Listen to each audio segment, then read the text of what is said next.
un sujet qui est assez récent, qui est donc la réalité virtuelle et la réalité augmentée. Bon. Donc assez récemment, donc, on va voir d'où ça vient déjà. Alors, donc, avec le concept, le fonctionnement de l'augmented reality et du virtual reality. L'analyse de l'existant, parce que vu que c'est vraiment très récent, c'est intéressant de savoir ce qu'on a actuellement. Et du coup, juste après, l'impact que ça va apporter sur notre société actuelle. Donc, à l'origine, en fait, il faut savoir que déjà, depuis la nuit des temps, l'homme cherche à altérer l'environnement qu'il a autour de lui. Ne serait-ce que les fresques qu'on a dans les grottes, mais aussi, donc, même plus loin, plus récent, on a tout ce qui est panneau de signalisation. C'est-à-dire que bon, on a besoin de quelque chose pour avoir des informations sur notre route, on va mettre des panneaux. Maintenant, la technologie elle a évolué, on a plus de choses à portée de main, et actuellement, on a tout ce qui est lunettes de réalité augmentée. On est parti vraiment sur un moyen de changer notre environnement facilement. Donc tout d'abord, il est intéressant de savoir la différence entre la réalité virtuelle et la réalité augmentée. Bon, ce sont des définitions qu'on trouve facilement. La réalité virtuelle, le but étant de recouvrir vraiment nos sens et en plus de les remplacer, les stimuler encore plus, afin de vraiment de plonger dans cette simulation qui est donc du coup un univers qu'on peut considérer comme parallèle. Alors que la réalité augmentée, on va afficher en plus de notre vue réelle des informations en plus, donc qui doivent être liées à notre monde physique, mais aussi elles doivent vraiment dépendre du lieu. C'est-à-dire que la réalité augmentée ne fonctionne que si elle dépend du lieu et qu'on puisse interagir avec ces informations-là. Du coup, comment ça fonctionne? Alors, il y a deux moyens. Le premier principe qui a été utilisé a été vraiment les capteurs d'orientation. Et ensuite, donc, pour le positionnement par rapport au lieu, on a utilisé du coup le système de GPS, qui est quand même un peu plus vieux au niveau des systèmes. Et vraiment très récemment, ça fait quelque chose comme un an et demi, que des gens se sont mis à se dire bon, on va arrêter d'utiliser le GPS parce qu'on a une précision qui est vraiment très faible, à part ce qui est utilisé principalement dans l'armée. On va utiliser un autre moyen, c'est le capteur de profondeur. On va analyser l'endroit où la personne se trouve directement. Donc on ne cherche même plus positionnement GPS, ce sera en fonction du lieu.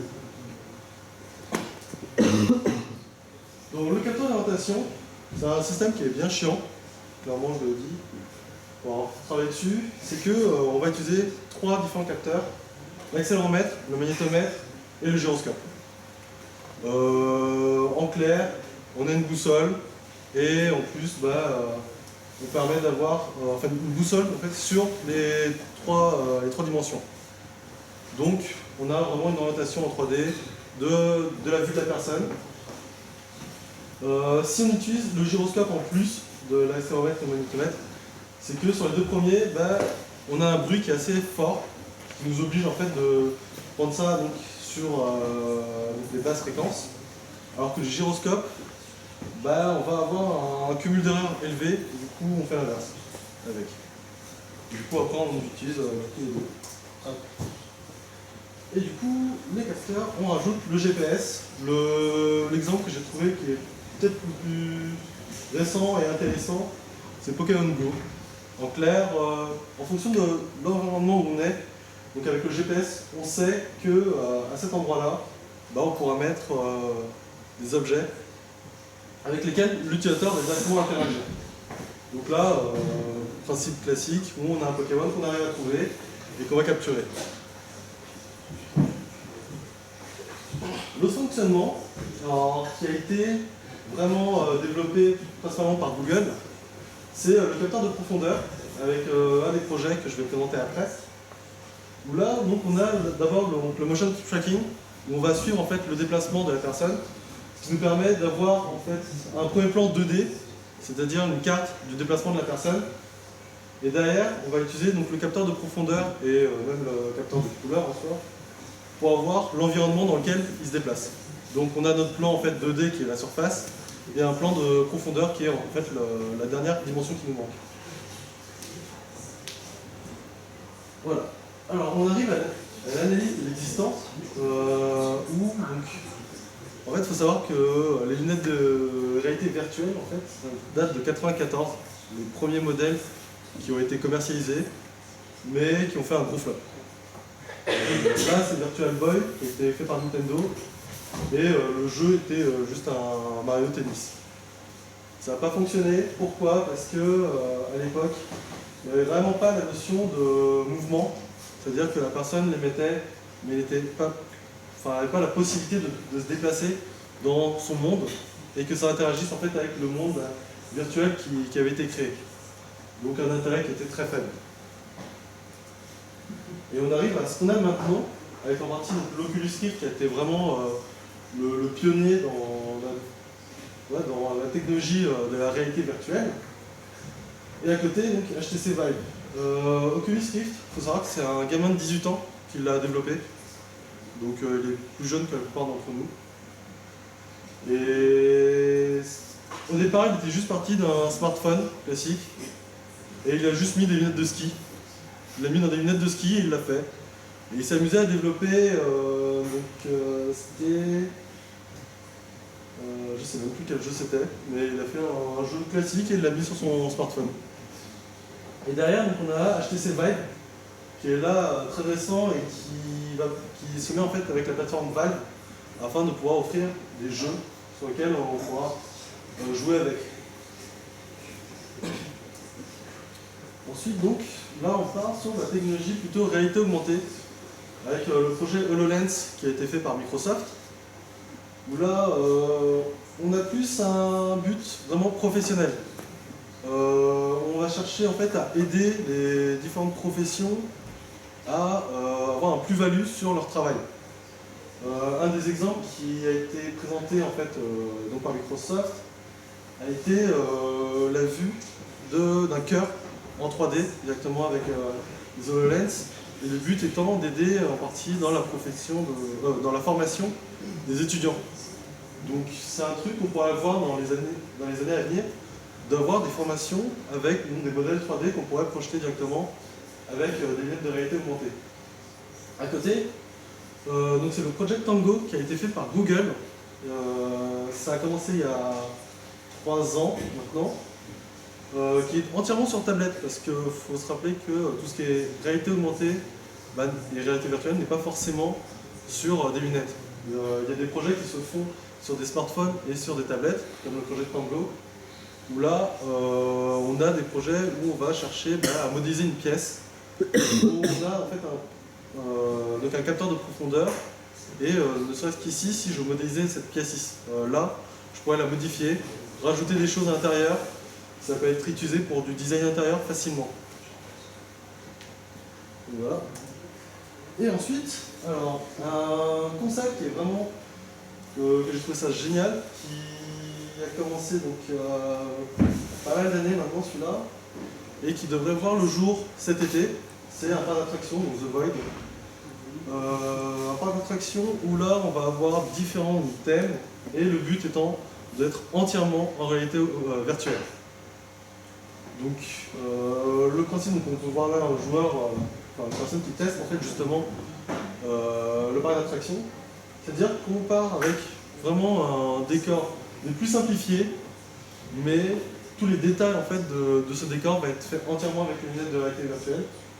Et derrière, le but étant vraiment d'avoir un joueur qui va être plus profond de sa simulation. Voilà. Et derrière, justement, on se demande, après le parc d'attraction, en fait, il y a beaucoup de domaines dans lesquels on va pouvoir faire jouer la réalité virtuelle, la réalité augmentée. Et ce sont les premiers usages qu'on voit actuellement qui sortent le jour. On sait que pour de la réalité augmentée, on va parler de tout ce qui est support logistique. On va en fait aider l'opérateur dans son travail en affichant des informations sur ce qu'il fait actuellement. Ça peut être la personne chez Amazon qui va chercher le produit qu'il doit envoyer. Avec la réalité augmentée, il y a déjà un système qui a été mis en place où la personne va avoir le parcours le plus optimisé qu'il peut prendre directement sur ses lunettes pour aller chercher son produit. Du design, c'est ce que j'expliquais tout à l'heure avec le projet Tango. On a un travail sur du design intérieur, ça se fait actuellement. La médecine aussi, avec le cœur en 3D, et bien sûr du coup l'éducation. À côté, réalité virtuelle, on est vraiment plus dans l'immersion de la personne, en partie avec tout ce qui est jeux vidéo, tout ce qui est vidéo, avec de nombreux films qui sont actuellement en cours de tournage, où on va chercher à avoir vraiment un tournage sur 360 degrés, où la personne qui regardera ce film pourra vraiment tourner sa tête et regarder l'ensemble du film. D'autres trucs qui se font, alors c'est vrai que j'en ai pas parlé du tout, mais voyage et marketing, un truc qui se développe, mais bon, c'est pas encore énormément utilisé, c'est tout ce qui est en partie communication. C'est-à-dire que là actuellement Skype, on l'a en caméra simple, le but étant que plus tard, on retrouve un très vieux système qui a existé au début des années 2000, qui était en fait des réunions en virtuel, entièrement virtuel sur ordinateur, ça se faisait avant. Ça a fait un gros flop en 2008. Et du coup là ça revient avec la technologie de la réalité virtuelle, où on va faire à nouveau des communications totalement dans un monde parallèle. Voilà, c'est tout ce que je vais dire là-dessus.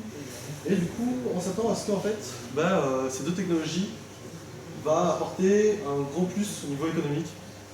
On peut vraiment comparer à l'apparition du smartphone et des tablettes, parce que finalement, cette technologie elle coûte très très cher à l'heure actuelle. Ne serait-ce que les dev kits, par exemple, du Project Tango, il est à 3000 $. Ça fait un peu cher. Mais d'après les pronostics, on s'attend à ce qu'il y ait une baisse des prix de 10% par an. Donc avec un peu de temps, ça sera peut-être accessible pour tout le monde. Mais on se pose encore des questions. Et ensuite, dernière question qu'on se pose, c'est l'adaptation. Des gens à voir du jour au lendemain, des gens qui vont porter des lunettes de réalité augmentée dans notre quotidien. C'est-à-dire qu'il y a 2 ans, 3 ans, on avait eu un problème déjà avec une personne allant au McDo avec l'équivalent de lunettes de réalité augmentée. C'est une personne qui était à moitié aveugle, elle avait besoin de ces lunettes pour avoir des informations sur son environnement afin de pouvoir vivre. Et dans ce McDo, la personne a plus ou moins insulté après en pensant que cette personne allait filmer en fait ce qui se passe autour de lui. Mais en fait, on remarque que notre société a encore du mal à imaginer des gens porter des technologies qui sont très récentes. Et on peut se dire qu'il faudra facilement 3, 4, voire 5 ans pour que les gens s'y habituent. Et du coup, est-ce que les gens vont vraiment acheter une technologie qui ne sera pas acceptée dans notre société? À côté, il y a aussi un abus d'utilisation. On pense principalement dans les professions, où clairement, même les développeurs actuels, quand on a un joujou comme des lunettes de réalité augmentée ou des lunettes de réalité virtuelle, on va tout de suite s'amuser à faire d'autres petites choses en plus. Mais si là on l'implémente dans nos entreprises actuelles, est-ce qu'une personne pendant son travail ne va pas se mettre à regarder un film en réalité virtuelle? Ça, on ne pourra pas le vérifier. Donc, est-ce qu'une entreprise va dire que ça apporte vraiment un plus-value d'avoir une lunette de réalité augmentée ou de VR? Les questions se posent de plus en plus. On a des questions d'éthique aussi, où les personnes pourront filmer ce qui se passe au quotidien, droit d'image, ainsi de suite. Actuellement, vu que c'est une technologie vraiment récente, on se pose de plus en plus de questions. Où sont les limites d'utilisation? Où sont les limites au niveau de l'acceptation des gens sur l'utilisation de cette technologie? Et du coup, j'ouvre en fait en partie ce débat aussi avec vous. Jusqu'à quel point est-ce qu'on peut utiliser la technologie qu'on a à l'heure actuelle? Donc voilà. Merci d'avoir écouté.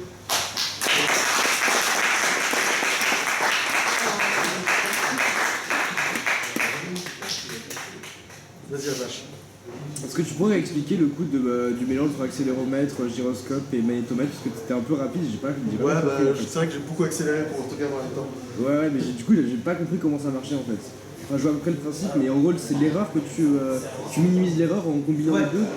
Alors, le premier, en fait, t'as un accéléromètre et un magnétomètre qui te permet d'avoir une première orientation en fait, de l'utilisateur, mais t'as un bruit qui est énorme. Donc, ça veut dire que tu auras tendance à beaucoup trembler. Et du coup, tu le prends sur une longue période, qui te permet en fait, de faire plus ou moins une moyenne et de réduire en fait ces bruits. Du coup, bon, tu fais ton filtre passe bas après. Alors que le gyro, en fait, quand tu le prends, si tu additionnes en fait sur un certain temps, tu as un cumul d'erreurs qui est assez énorme. Donc du coup, tu le prends sur des temps courts Et tu vas combiner ça. et tu vas les additionner. Et derrière, tu passes ton filtre passo. Ok, d'accord. Et du coup, après, tu assembles les deux et tu arrives en fait à avoir une orientation qui va être, alors je dirais pas stable, mais fluide au moins. C'est-à-dire que ça va pas trembler, ça ira toujours plus ou moins dans le même sens.